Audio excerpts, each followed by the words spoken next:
그랜저 IG 하이브리드 모델이 24만 킬로, 그리고 지금 이 차량 K8 하이브리드가 10만 6천, 거의 11만 정도 되고요. 그리고 집에 있는 소렌토 하이브리드가 약 2만 킬로 정도 주행했어요. 그러니까 7년 조금 안 되는 기간 동안에 37만 킬로를 하이브리드 차량을 주행한 거예요.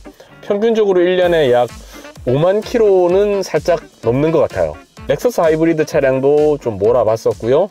벤츠 E클래스의 플러그인 하이브리드 차량도 주행을 해봤었기 때문에 이 정도 경험이면은 일반인 실사용자의 리뷰를 할 만하지 않을까 라고 생각을 했어요.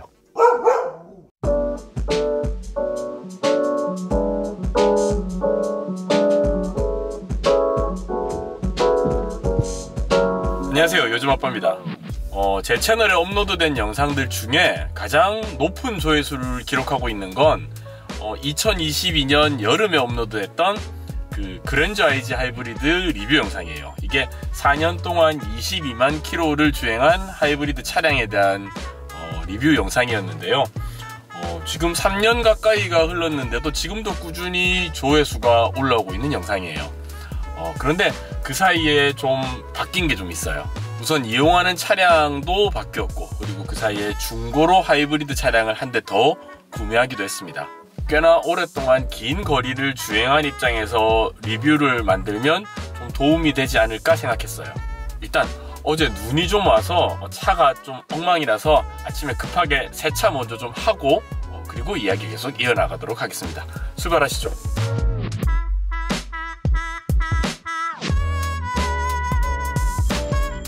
우선 그간에 제가 운전했었던 하이브리드 차량들에 대해서 간단히 소개를 좀 해드려야 될 것 같아요. 가장 먼저 탔던 차량은 그랜저 IG 하이브리드 모델인데요. 이게 2018년부터 2022년까지 탔었습니다. 법인 렌트로 탔었고 4년 타고 반납하는 시점에서 총 주행거리가 24만 킬로미터였습니다. 그런데 반납할 때까지 잔고장 없이 정말 만족하면서 탔던 차량이에요.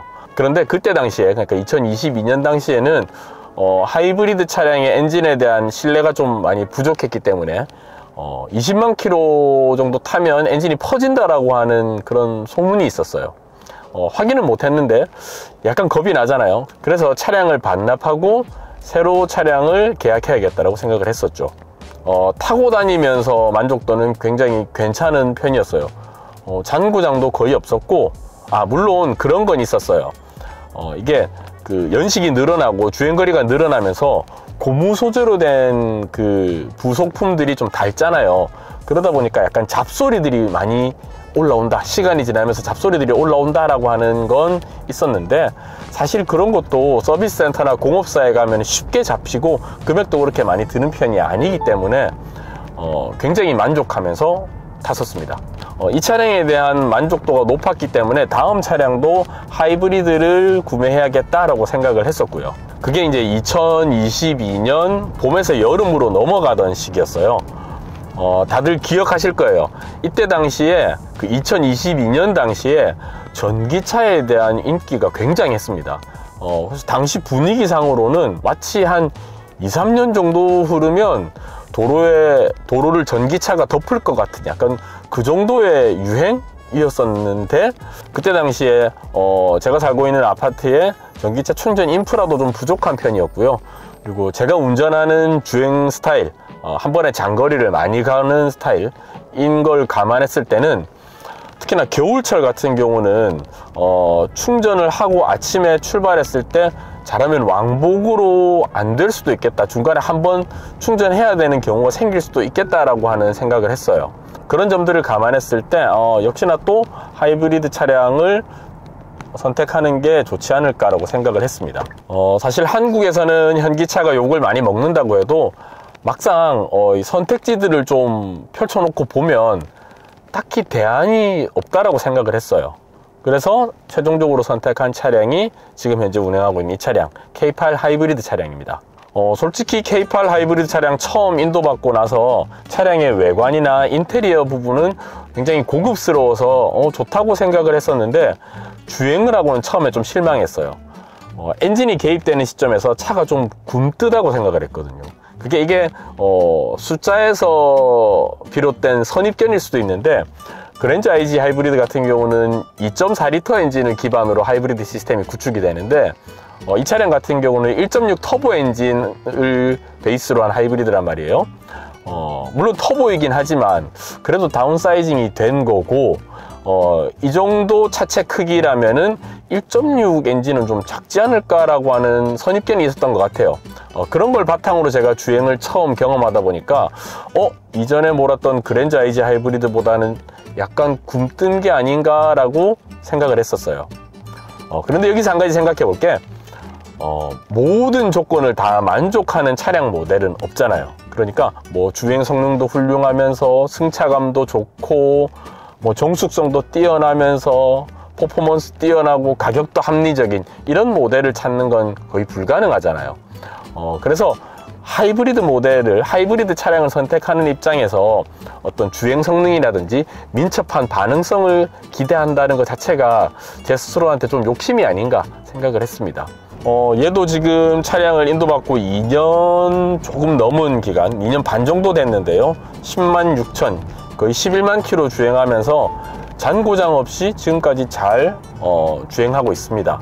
정숙성이나 편의장치 부분에 있어서는 이전에 타고 다녔던 차량보다 훨씬 더 좋다라고 말씀을 드리고요. 특히나 또 이 차량에는 그 전자제어식 서스펜션이 들어가 있어서 속도 방지턱 넘을 때나 이럴 때 차체를 잘 잡아준다라고 하는 느낌이 들어요. 그래서 이 차량도 굉장히 만족하면서 타고 다니고 있습니다. 그리고 한 대 더, 중고 차량으로 주행거리가 비교적 좀 짧은 편에 속하는 소렌토 하이브리드 차량을 선택했습니다. 소렌토 하이브리드 같은 경우도 이 차량과 똑같이 1.6 터보 엔진, 터보 하이브리드 엔진이 들어가고 있거든요. 그런데 뭐 만족하면서 타고 있습니다. 잔고장 없이 패밀리카로 아주 만족하면서 타고 있습니다. 이 이외에도 좀 기회가 돼서 렉서스 하이브리드 차량을 몇 번 몰아봤었고요. 그리고 벤츠 E클래스의 플러그인 하이브리드 차량도 주행을 해봤습니다. 그런데 제가 이제까지 탔었던 하이브리드 차량 중에 최고의 차량을 한 대만 골라라고 하면 단연 압도적으로 렉서스 하이브리드 차량입니다. 이건 뭐 넘사벽이더라고요. 주행 성능도 훌륭하고, 그리고 차량의 정숙성이나 승차감 모든 부분에 있어서 정말 훌륭한 차량이었습니다. 현대기아차의 하이브리드 시스템이 저속이나 아니면 탄력 주행에서 이렇게 작동을 한다라고 하면 렉서스의 하이브리드 시스템 같은 경우는 꽤나 고속인데도 배터리만으로 차량을 주행할 수가 있더라고요. 그렇기 때문에 연비도 굉장히 훌륭한 수준으로 나오고 있고요. 차체가 엄청나게 무겁고 큰 차량임에도 불구하고 굉장히 연비가 괜찮았어요.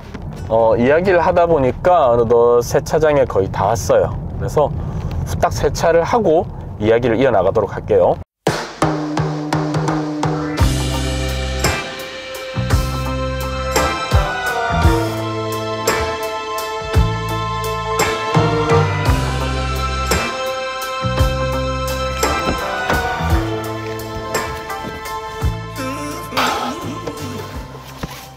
자, 이제 세차를 마쳤습니다. 이제 오늘의 메인 스케줄을 소화하러 출발할 건데요. 지금부터는 이전 댓글들에 대한 답변 위주로 좀 드리도록 할게요. 일단 출발. 3시간 걸려요. 첫 번째 질문은 가장 많이 나왔던 질문인데 어떻게 이렇게 많은 거리를 주행하냐라고 하는 질문이었어요. 뭐 택시냐, 영업용 차냐.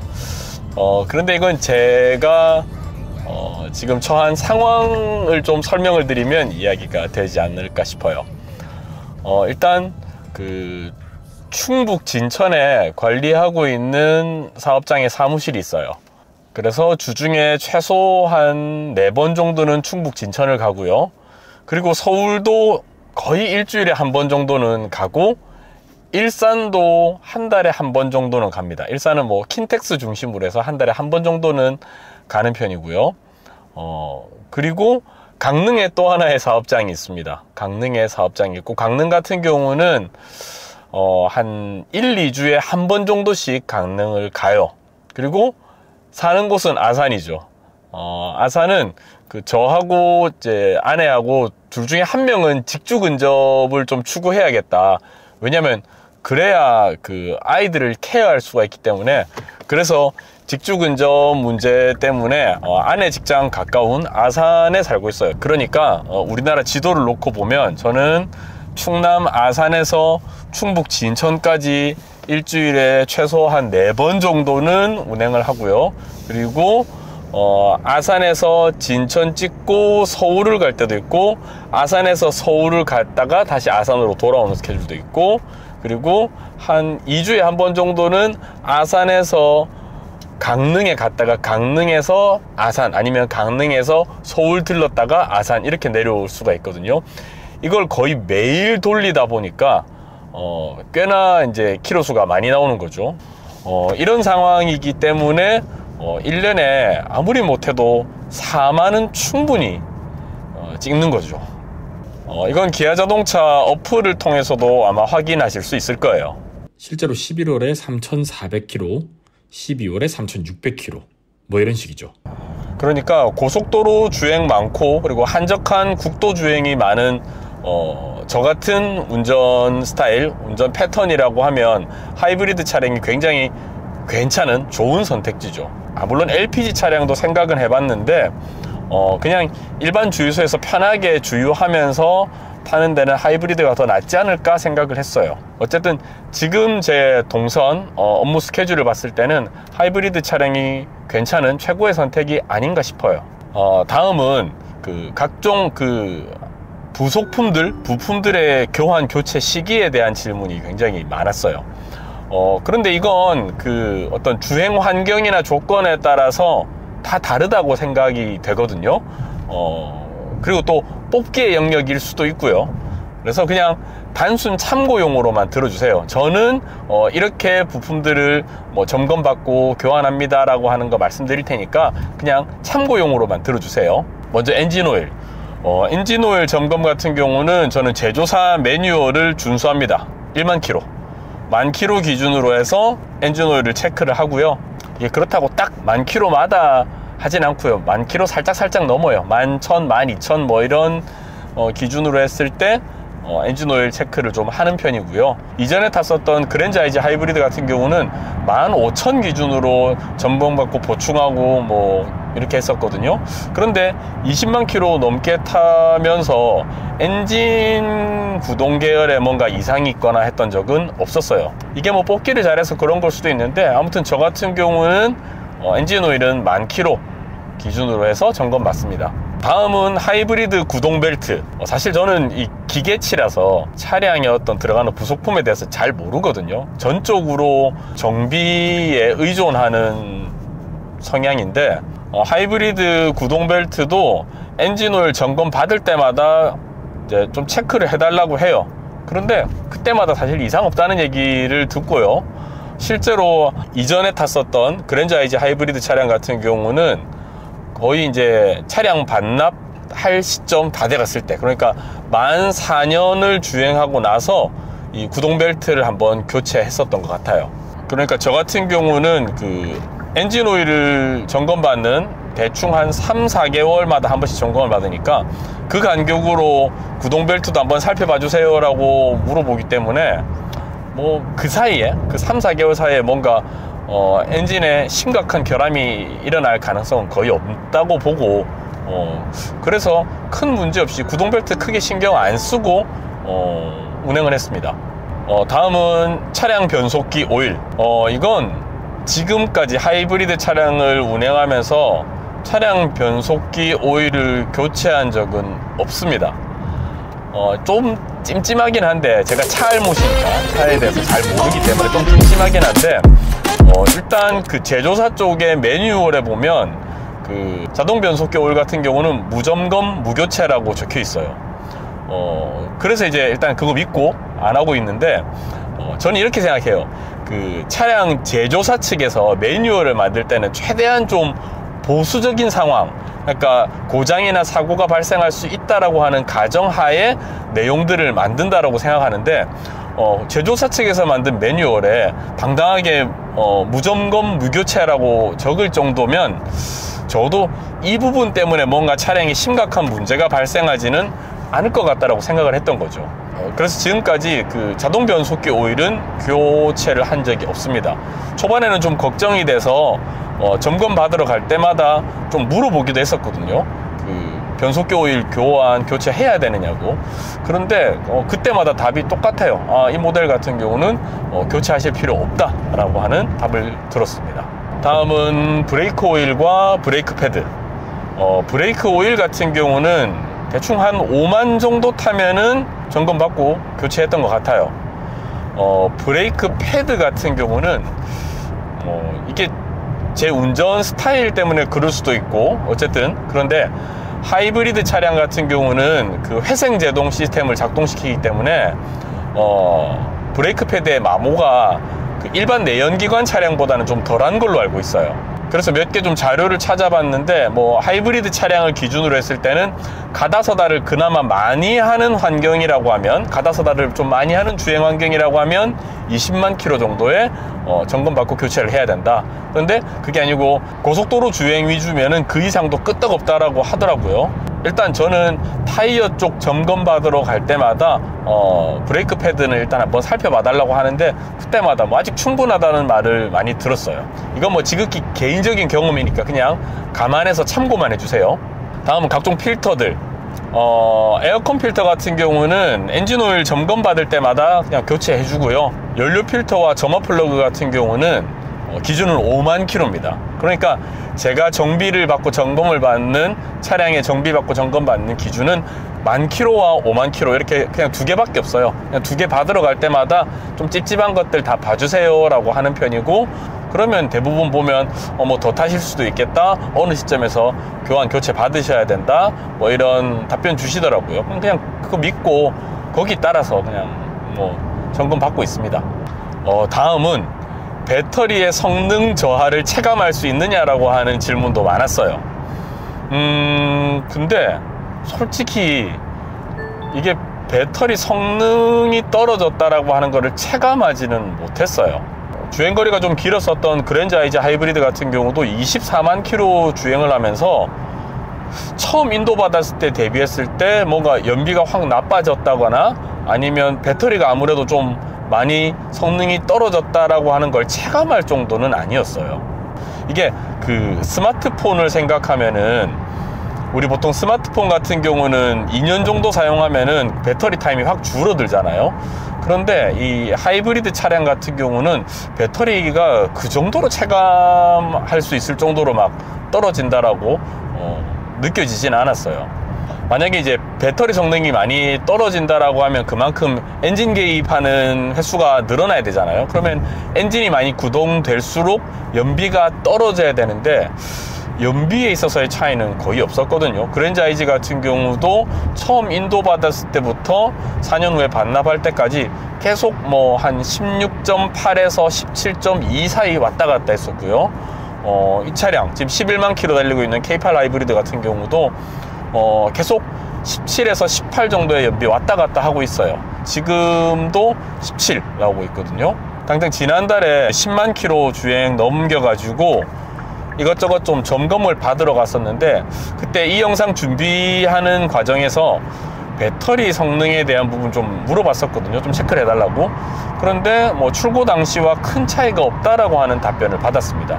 사실 서비스 센터 직원 입장에서는 뭐 거짓말할 필요는 없는 거잖아요. 그래서 배터리 성능 체감 같은 경우는 일단 연비만 놓고 봤을 때는 큰 차이가 없어요.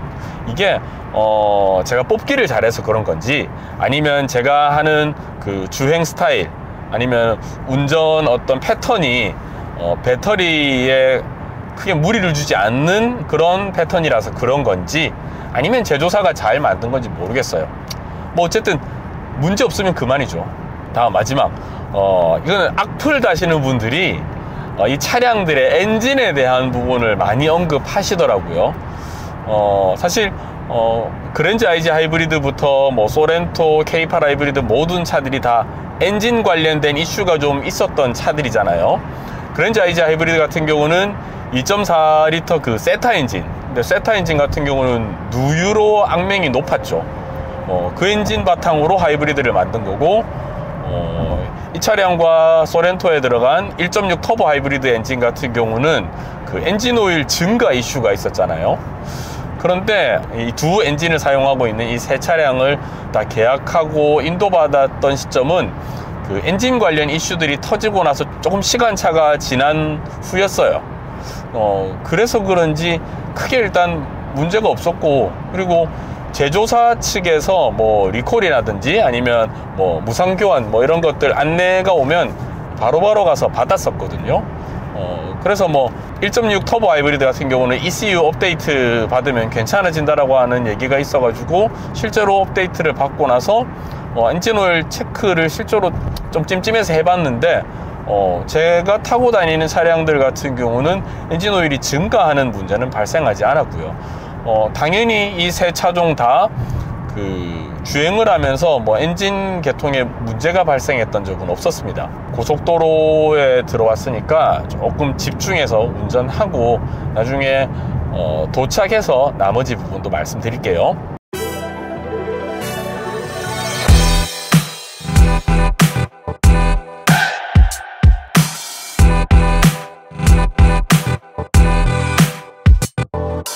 자, 도착했습니다. 결론입니다. 7년 정도 되는 기간 동안에 약 37만 킬로를 하이브리드 차량을 주행한 결과, 이 경험을 바탕으로 해서 현대기아차의 하이브리드 차량을 추천하느냐 아니면 비추냐, 저는 추천합니다. 개인의 경험을 일반화하는 것이기 때문에 좀 조심스럽긴 한데 모두 꽤나 괜찮은 모델들이라고 생각됩니다. 물론 하이브리드 차량을 선택하실 때 몇 가지 좀 유의해야 될 점은 있을 것 같아요. 예를 들자면 주행거리가 그렇게 길지 않다라고 하면 하이브리드 차량은 좋은 선택이 아닐 가능성이 높습니다. 그러니까 기름값을 절약하는 것보다 차값이 더 비싸요. 반대로 가다서다를 자주 반복하는 도심 주행 위주로 운전을 하신다라고 하면 하이브리드 차량보다는 전기차가 더 나은 선택일 수 있어요. 저같이 장거리 위주로 운행을 한다거나 아니면 1년에 뭐 4만 킬로 또는 그 이상을 주행하는 분들께는 하이브리드 차량이 좋은 선택지가 될 수 있을 것 같아요.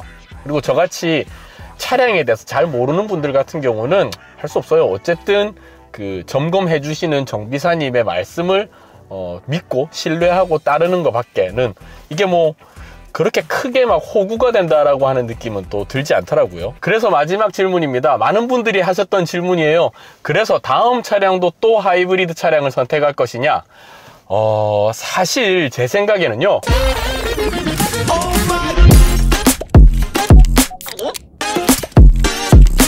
오늘은 3월 19일 수요일이고요. 534km를 주행했네요. 7시간 정도 주행했습니다. 집에 올라가야겠어요.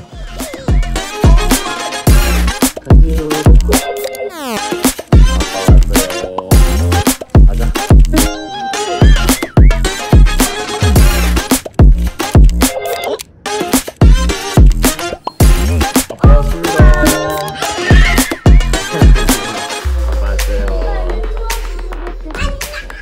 이번 영상은 여기까지입니다.